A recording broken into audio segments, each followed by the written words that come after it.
ഖുർആനിന് എത്ര പേരുകൾ ഉണ്ട്?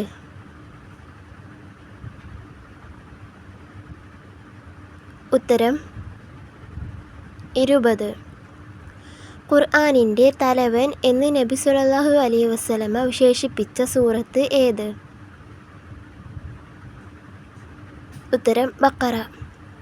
നബി സ്വല്ലല്ലാഹു അലൈഹി വസല്ലമ ഹുദൈബിയയിൽ തിരികെ വരുമ്പോൾ അവതരിക്കപ്പെട്ട സൂറത്ത് ഏത്? ഉത്തരം മാഇദ. നജാബിൽ ഖുർആൻ അതായത് ഖുർആനിൻ്റെ മഹിമകൾ എന്നറിയപ്പെടുന്ന സൂറത്ത് ഏത്?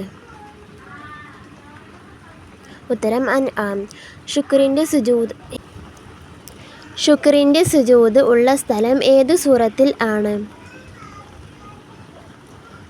ഉത്തരം സ്വാദ്. ഏത് സൂറത്തിലെ കർമ്മശാസ്ത്രമാണ് ഉമർ റളിയല്ലാഹു അൻഹു 12 വർഷം വിശദീകരിച്ചു കൊടുത്തത്? ഉത്തരം ബഖറ. സഹ്റവൈനി എന്നറിയപ്പെടുന്ന 2 സൂറത്തുകൾ ഏവ? ഉത്തരം ബഖറ, ആലിമ്രാൻ.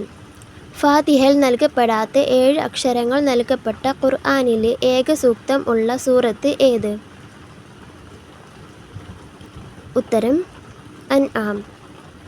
സജദയുടെ ആദ്യ ആയത്ത് ഏതു സൂറത്തിലാണ്? ഉത്തരം അഹ്റാഫ്. ബിസ്മി ഓതൽ കറാഹത്തുള്ള സൂറത്ത് ഏത്? ഉത്തരം തൗബ. സൂറത്ത് ഹൂദ് പാരായണം ചെയ്യാൻ കൽപ്പിക്കപ്പെട്ട ദിവസം ഏത്?